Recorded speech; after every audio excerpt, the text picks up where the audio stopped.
आधी रात का समय था। अपने साड़ी के पल्ले में एक छोटी सी मिट्टी की गाय को छिपाए वृंदा चुपचाप चलती जा रही थी। पूर्णिमा की रात की वजह से चांद की रोशनी चारों तरफ फैली हुई थी। वृंदा अपने कदमों की रफ्तार को धीरे धीरे और तेज करती जा रही थी।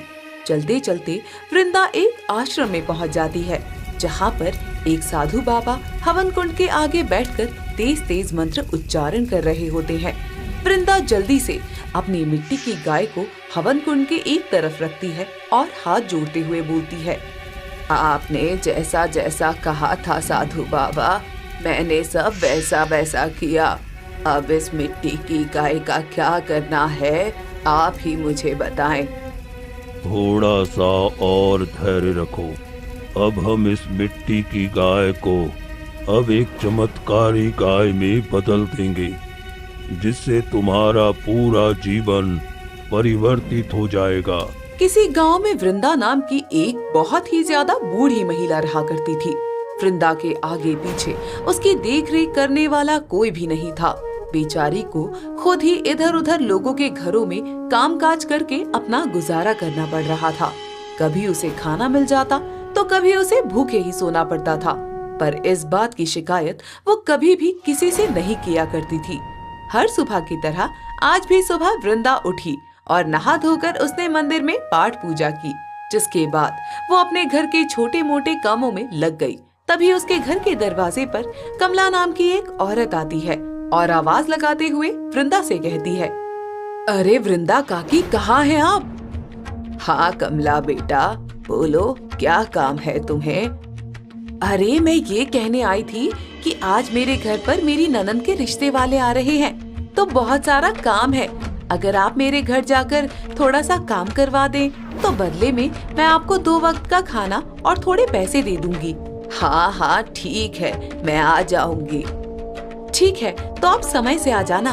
देरी हुई तो फिर खाना और पैसा दोनों ही नहीं दूंगी। नहीं नहीं, मैं समय से आ जाऊंगी, चिंता मत करो। इतना कहकर कमला वहाँ से चली जाती है और कुछ वक्त बाद वृंदा अपने घर का काम खत्म करके कमला के घर जाती है। कमला के घर खूब सारे मेहमान आए हुए थे। वृंदा सभी के लिए चाय, नाश्ता, खाना आदि जैसे सारे काम करती है। शाम को सभी मेहमान चले जाते हैं और कमला कुछ पैसे और थोड़ा सा खाना वृंदा को देते हुए बोलती है, ये लो तुम्हारा 2 वक्त का खाना और ये पैसे। वैसे इतना अच्छा काम तो तुमने किया नहीं था काकी, पर कोई बात नहीं, रख लो, मैं समझूंगी कि मैंने किसी को दान दे दिया। तुम्हारा बहुत बहुत धन्यवाद बेटा, तुमने मेरे बारे में इतना भी सोचा, ये भी बहुत है। वृंदा खाना और पैसे लेकर घर पर आ जाती है। दरअसल इस बुढ़ापे में भी वृंदा को किसी के आगे हाथ फैलाकर खाना बिल्कुल भी मंजूर नहीं था। वृंदा को उसके बुढ़ापे में मेहनत करके अपने हाथों से कमा कर खाना बहुत पसंद था। इसलिए चाहे किसी के भी घर का काम हो या कोई अन्य काम हो, वृंदा हर काम को करने के लिए तैयार रहा करती थी। मेहनत करके कमाई हुई उस रोटी को वृंदा बड़े ही चाव से खाती है और अपना पेट भरकर सो जाती है। दिन गुजरते चले जाते हैं, लेकिन वृंदा के हालातों में कोई सुधार नहीं आता है। तब बढ़ती उम्र के साथ साथ उसकी तबीयत भी खराब होने लगती है, पर फिर भी बेचारी अपना पेट भरने के लिए हर दिन काम की तलाश करती ही रहती थी। ऐसे ही एक दिन वृंदा काम की तलाश में एक ठेले पर पहुंचती है और एक ठेले वाले से बोलती है, बेटा मुझे अपने यहाँ पर काम पर रख लो, मैं तुम्हारे ठेले पर ग्राहकों के जूठे बर्तन धो दिया करूँगी। बदले में तुम मुझे पैसा या कुछ खाना भी दे दोगे ना, तो तुम्हारी बड़ी कृपा होगी। ठेले वाला वृंदा की बात सुनकर उसे काम देने से मना कर देता है। वृंदा उस ठेले वाले से लगातार प्रार्थना करती है, पर ठेले वाला उसे काम देने के लिए राजी ही नहीं होता। इस ठेले पर खड़ा एक मधुर नाम का लड़का वृंदा को गिड़गिड़ाते हुए देख रहा होता है। जैसे ही वृंदा वहाँ से जाने लगती है, तभी मधुर उसे रोकते हुए बोलता है, अम्मा रुकिए, कहाँ जा रही हैं आप? तुम कौन हो बेटा, और मुझसे ये सवाल क्यों कर रहे हो? जी मेरा नाम मधुर है और मैं बहुत देर से देख रहा हूँ कि आप काम की तलाश कर रही हैं। क्या करूँ बेटा, इस बुढ़ापे में मेरे आगे पीछे मेरी देखभाल करने वाला कोई नहीं है। लोगों के आगे हाथ फैलाकर खाना मुझे अच्छा नहीं लगता, इसलिए मैं मेहनत करके खाना चाहती हूँ। लेकिन इतनी उम्र में आपको कोई भी काम नहीं देगा अम्मा। ऐसे तो आप भूखे ही मर जाएंगी। बेटा, अगर किस्मत में भूखे मरना लिखा होगा तो फिर भूखी ही मर जाऊंगी। ईश्वर की मर्जी के आगे किसकी चलती है भला। आप चाहें तो मैं आपको काम दिलवा सकता हूँ, जिसमें आपको ज्यादा मेहनत भी नहीं करनी पड़ेगी और आपको आपके हक की कमाई भी मिल जाएगी। हाँ बेटा, अगर तुम मेरी मदद कर दोगे तो मैं तुम्हारी बहुत आभारी रहूंगी। अरे ऐसा मत कहिए अम्मा, आपकी मदद करके तो मुझे बहुत खुशी होगी। मधुर वृंदा को अपने साथ एक बहुत बड़े जमींदार के यहाँ ले जाता है, जहाँ पर मधुर भी काम किया करता था। दरअसल मधुर जमींदार के खेतों में खेती बाड़ी उगाने और फसल की रखवाली करने का कार्य किया करता था। मधुर जमींदार से कहकर वृंदा को भी अब अपने साथ खेतों में काम पर रख लेता है। अब वृंदा मधुर के साथ मिलकर खेतों में फसल और रखवाली का काम करने लगती है। ऐसे ही एक दिन मधुर वृंदा से बोलता है, आपको पता है अम्मा, मेरे पास खुद का भी एक खेत है। तो बेटा, उसमें फसल क्यों नहीं करते हो? ऐसे किसी और के खेतों में फसल का कार्य क्यों कर रहे हो? दरअसल मेरे खेत की जमीन खेती करने लायक नहीं है अम्मा। मैंने कई बार उसमें खेती करने की कोशिश की, लेकिन न जाने मेरे खेत की जमीन में ऐसा क्या है जो फसल उगती ही नहीं। आसपास के सभी खेत बहुत अच्छे हैं, लेकिन मेरी जमीन में कोई पौधा, यहाँ तक कि घास तक नहीं होती है। ऐसी बात है क्या? तुम मुझे एक बार अपने खेतों में लेकर चलो। वृंदा के कहने पर मधुर उसे अपने खेतों में ले जाता है। वृंदा खेत की मिट्टी को अपने हाथों में लेती है और पूछती है, लगता है बेटा तुम्हारे खेत पर किसी ने काली विद्या का प्रयोग किया हुआ है, इसलिए शायद इस पर कोई खेती नहीं हो पा रही है। पता नहीं अम्मा, मैं इन बातों को मानता भी नहीं हूँ। कोई बात नहीं, मैं एक बहुत अच्छे साधु बाबा को जानती हूँ। वो गांव के काफी दूर रहते हैं, हम उनसे इस बारे में बात कर सकते हैं। मैंने कहा तो अम्मा, मैं इन बातों को नहीं मानता हूँ। मुझे नहीं लगता कि ऐसा कुछ भी होता है। बेटा, ना मानने से क्या होता है? अगर भगवान है तो शैतान भी जरूर है। मुझे इस खेत से कोई लगाव भी नहीं है और जल्दी ही मैं इस खेत को बेचने वाला हूँ। अगर तुम्हें बेचना ही है तो ये खेत मुझे बेच दो, मैं इस पर खेती कर लूंगी। अरे आप अकेले इस खेत पे खेती कैसे करेंगी? और वैसे भी ये खेत किसी काम का नहीं है। मैंने जैसा कहा है तुम वैसा कर दो। खेती हो या ना हो वो मेरी जिम्मेदारी है, पर ये जमीन तुम किसी और को मत दो। ठीक है अम्मा, अब आप मेरी दादी की उम्र की हैं। आपसे पैसे लेते हुए मुझे जरा भी अच्छा नहीं लगेगा। ये खेत मैं आपको ऐसे ही दे देता हूँ। आज से ये खेत आपका हुआ। दिन गुजरते चले जाते हैं। कुछ वक्त बाद मधुर को शहर में एक अच्छी नौकरी मिल जाती है और वो जमींदार के यहाँ से काम छोड़कर शहर में नौकरी करने के लिए चला जाता है। वृंदा का भी अब मधुर के बिना जमींदार के यहाँ काम में मन नहीं लगता और वो भी वहाँ से काम छोड़ देती है। इसके बाद वृंदा के दिमाग में मधुर के उस बंजर खेत का ख्याल आता है। वृंदा जल्दी से उस खेत में जाती है और वहाँ की थोड़ी सी मिट्टी को इकट्ठा करके एक कपड़े की पोटली में डाल लेती है, जिसके बाद वो चलते चलते गांव से काफी दूर एक साधु बाबा के आश्रम में पहुंचती है। वहां पहुंचते ही वृंदा सबसे पहले साधु बाबा को प्रणाम करती है और साधु बाबा बोलते हैं, अरे बोलो, किस कार्य से आई हो? मेरे पास एक खेत है बाबा, लेकिन उसमें मैंने खेती करने की बहुत कोशिश करी, पर खेती हो नहीं पा रही है। मैं अपने खेत की मिट्टी लेकर आई हूँ, आप ही देखकर बताइए कि आखिर मेरे खेत में क्या दिक्कत है। इतना कहकर वृंदा मिट्टी की पोटली को साधु बाबा के हाथों में रख देती है। साधु बाबा पोटली में से थोड़ी सी मिट्टी लेकर आंखें बंद करते हैं और कुछ मंत्र जाप करने लगते हैं। इसके बाद साधु बाबा तुरंत आंखें खोलते हैं और बोलते हैं, इस मिट्टी पर काली विद्या का प्रयोग किया गया है, इसलिए इस मिट्टी का ये हाल है। इस पर चाहे कितनी भी कोशिश कर लो, लेकिन ये मिट्टी कभी भी फल नहीं देगी। तो फिर मैं क्या करूं बाबा? इस बुढ़ापे में मेरे पास बस इसी खेत का सहारा है। आप ही बताइए कैसे मैं इस काली विद्या का काट करूं? आने वाले पूर्णिमा की रात को तुम अपनी इसी बंजर मिट्टी की एक छोटी सी गाय बनाना। रात के समय जब पूर्णिमा के चांद का प्रकाश चारों ओर फैला होगा, तब तुम उस मिट्टी की गाय को सबकी नजरों से छुपाकर मेरे पास ले आना। उसके आगे मैं तुम्हें बताऊंगा कि क्या करना है। इतना कहकर साधु बाबा वृंदा को वहाँ से जाने के लिए कह देते हैं। वृंदा साधु बाबा के कहे अनुसार ठीक वैसा ही करती है। आने वाली पूर्णिमा की रात को वृंदा अपने बंजर खेत की मिट्टी से एक छोटी सी मिट्टी की गाय बनाती है और आधी रात का समय होता है। अपनी साड़ी के पल्ले में छोटी सी मिट्टी की गाय को छुपाए हुए वृंदा चुपचाप चलती जाती है। पूर्णिमा की रात की वजह से चांद की रोशनी चारों तरफ फैली हुई थी। वृंदा अपने कदमों की रफ्तार को धीरे धीरे और तेज करती जाती है।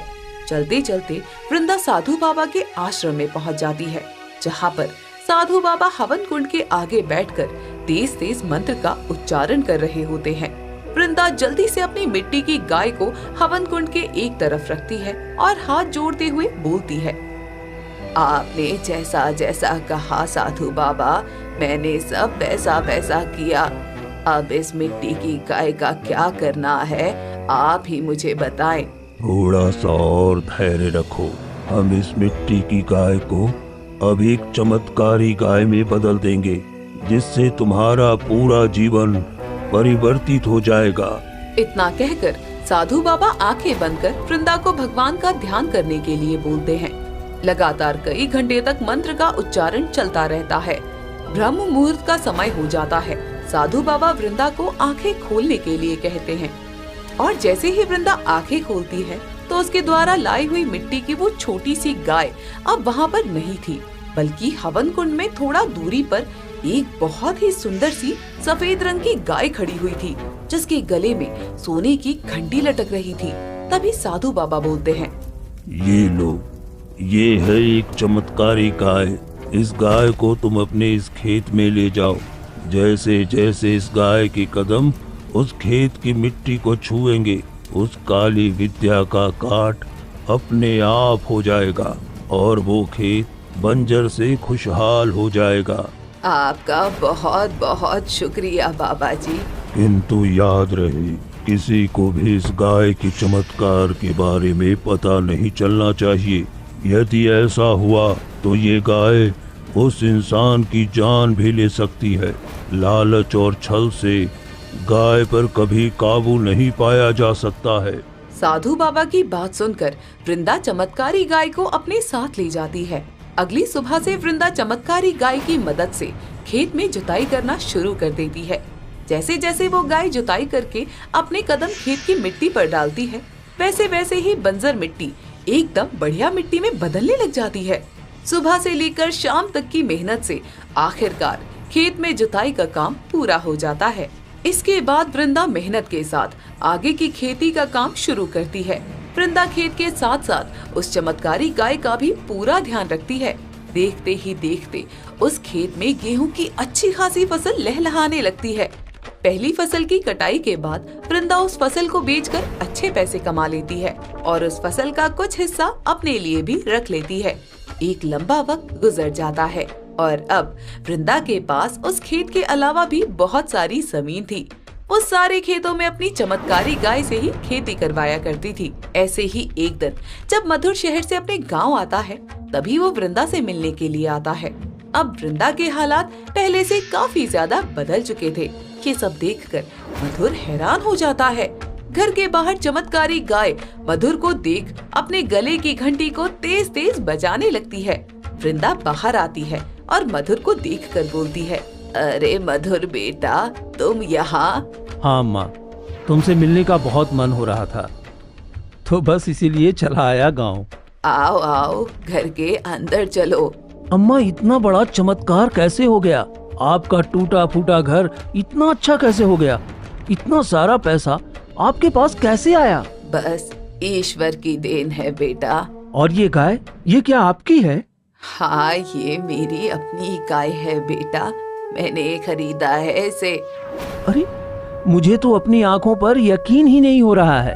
अब बाहर ही सारी बातें करते रहोगे या घर के अंदर भी चलोगे? वृंदा मधुर को अपने घर के अंदर ले आती है। बातों ही बातों में मधुर अपने उस खेत का जिक्र करता है। तभी वृंदा उसे बोलती है, अब तुम्हारा खेत पहले जैसा नहीं रहा बेटा। हाँ, मुझे तो पहले ही पता था, अब तो वो और भी ज्यादा बेकार हो गया होगा। अरे नहीं नहीं बेटा, बेकार नहीं हुआ, बल्कि हरा भरा हो गया है। ये आप क्या कह रही हैं अम्मा? वो खेत हरा भरा कैसे हो सकता है? बेटा, मैंने उस पर मेहनत की है और मेरी मेहनत से वो हरा भरा हो गया है। मुझे आपकी बातों पर यकीन नहीं है। तो तुम मेरे साथ चलकर देख लो। आओ, मैं तुम्हें खेत दिखाकर लाती हूँ। वृंदा मधुर को लेकर उस खेत की तरफ जाती है। अपने खेत में फसल लहलहाती देखकर मधुर को अपनी आंखों पर यकीन ही नहीं होता। उसे खेत के साथ साथ वृंदा अपनी बाकी की ली हुई जमीनों के बारे में भी मधुर को सब बताती है। अपने खेत के इस अच्छी सी फसल को देखकर और अम्मा के पास इतना सारा धन देखकर अब मधुर के मन में लालच आ जाता है और वो मन ही मन सोचता है, अरे, इस अम्मा ने तो मेरे बंजर खेत में भी हरियाली ला दी। अब तो इस खेत से मैं अच्छा पैसा कमा सकता हूँ। मुझे शहर में रहकर नौकरी करने की कोई जरूरत ही नहीं है। वैसे भी इस अम्मा ने कौन सा मुझे खेत का पैसा दिया था? अरे, मैंने अपनी खुशी से दी थी। अब मैं उनसे ये खेत वापस छीन लेता हूँ। ऐसे ही ये सब सोचते सोचते हुए मधुर वृंदा से बोलता है, अब से आपको इन खेतों में काम करने की कोई जरूरत नहीं है। पर क्यों बेटा, तुम ऐसा क्यों कह रहे हो? क्योंकि मैं आपसे अपना खेत वापस ले रहा हूँ। ये तुम क्या कह रहे हो बेटा? ये खेत तो तुमने मुझे दिया था ना, अब ये खेत तो मेरा है। अरे, तो आपने कौन सा इस खेत का मुझे मूल्य दिया था? मैंने अपनी खुशी से आपको ये दिया था और अब मैं अपनी खुशी से आपसे वापस मांग रहा हूँ। आपका इस पर कोई कानूनी हक थोड़ी ना है। ठीक है बेटा, अगर तुम इस खेत को वापस लेना चाहते हो तो ले लो। मेरे पास जो बाकी की जमीन है मैं उस पर खेती कर लूंगी। वृंदा बिना किसी लड़ाई झगड़े के मधुर को उसका खेत वापस दे देती है और अपने बाकी की जमीनों पर खेती का काम चालू रखती है। मधुर के खेत में जो खेती चमत्कारी गाय की वजह से हुई थी, उस फसल की कटाई के बाद मधुर को अच्छे पैसे मिल जाते हैं। लेकिन जब दोबारा वो उस जमीन पर खेती करने लगता है तो फिर से सब कुछ पहले जैसा ही हो जाता है। वहीं दूसरी तरफ वृंदा अपनी चमत्कारी गाय से जिन खेतों में कार्य कर रही थी, उसमें सामान्य फसल से ज्यादा जल्दी फसल उत्पन्न हो रही थी। ये सब कुछ देखकर मधुर बहुत ज्यादा हैरान हो गया था। एक दिन मधुर खुद से बोलता है, हो न हो अम्मा के पास कोई न कोई ऐसी ताकत जरूर है कि वो जिस जमीन को हाथ लगाती है उसी में खेती होना शुरू हो जाता है। मुझे अम्मा पर नजर रखकर उसकी ताकत के बारे में पता लगाना होगा। एक बार अगर मुझे उनका राज पता चल गया फिर तो मैं बहुत ज्यादा धनवान हो जाऊंगा। इतना कहकर मधुर वृंदा पर नजर रखना शुरू कर देता है और इसी दौरान उसे वृंदा की चमत्कारी गाय का पता चल जाता है। एक रात जब वृंदा गहरी नींद में सोई हुई होती है, तभी मधुर चमत्कारी गाय को चुराने के इरादे से वृंदा के घर में चोरों की तरह दाखिल हो जाता है। वो आहिस्ता से खूंटी पर बनी हुई चमत्कारी गाय की रस्सी को खोलता है और उसे अपने साथ ले जाने लगता है। धीरे धीरे मधुर उस गाय को लेकर अपने साथ घर ले जाता है, लेकिन जैसे ही वो पीछे मुड़कर देखता है तो वो चमत्कारी गाय अब एक बहुत ही बड़े गुस्सैल बैल में परिवर्तित हो चुकी थी, जिसे देखकर मधुर के तो तोते ही उड़ जाते हैं। तभी वो बैल बोलता है, तुझे क्या लगा था कि तेरे जैसा लालची इंसान अपनी लालच को पूरा करने के लिए वृंदा के घर से मुझे अपने साथ ले जाएगा और मैं तेरा गुलाम हो जाऊंगा? देखो, मुझे माफ कर दीजिए, मैं आपको वापस वहीं छोड़ता हूँ। मुझे माफ कर दीजिए, मुझे माफ कर दीजिए। तेरे जैसे दुष्ट इंसान को कोई माफी नहीं मिलेगी। लालच के चलते तूने वृंदा से उसका खेत छीन लिया जिस पर उसने दिन रात मेहनत की। तेरे लिए तो वो जमीन बंजर थी ना। लेकिन उसे हरा भरा देखकर तूने उसे वृंदा से छीन लिया। सजा तो तुझे मिलकर रहेगी। इतना कहकर वो बैल मधुर को उठाकर जोर जोर से पटकने लगता है। भागते भागते मधुर वापस से वृंदा के घर पहुंच जाता है। शोर की आवाज सुनकर वृंदा घर से बाहर आती है तो देखती है कि मधुर जख्मी हालत में घर के आंगन में गिरा हुआ है और हाथ जोड़कर बोलता है, अरे मुझे माफ कर दो अम्मा, मैं आपकी चमत्कारी गाय को चोरी चुपके आपसे दूर ले जा रहा था, लेकिन आपकी ये चमत्कारी गाय तो इस गुस्सैल बैल में परिवर्तित हो गई और मुझे मारते मारते यहाँ तक लाई। मेरे मन में लालच आ गया था अम्मा, मैं भूल गया था कि जब मैं एक बार उस खेत को आपको दे दिया था तो वो हमेशा के लिए आपका हो गया था। मुझे उसे आपसे वापस नहीं लेना चाहिए था। कोई बात नहीं बेटा, तुम्हें तुम्हारी गलती का एहसास हो गया है, यही बहुत बड़ी बात है। चमत्कारी गाय, इसे माफ कर दो, मुझे इससे कोई नाराजगी नहीं है। वृंदा के इतना कहते ही वो गुस्सैल बैल वापस से चमत्कारी गाय के रूप में परिवर्तित हो जाता है।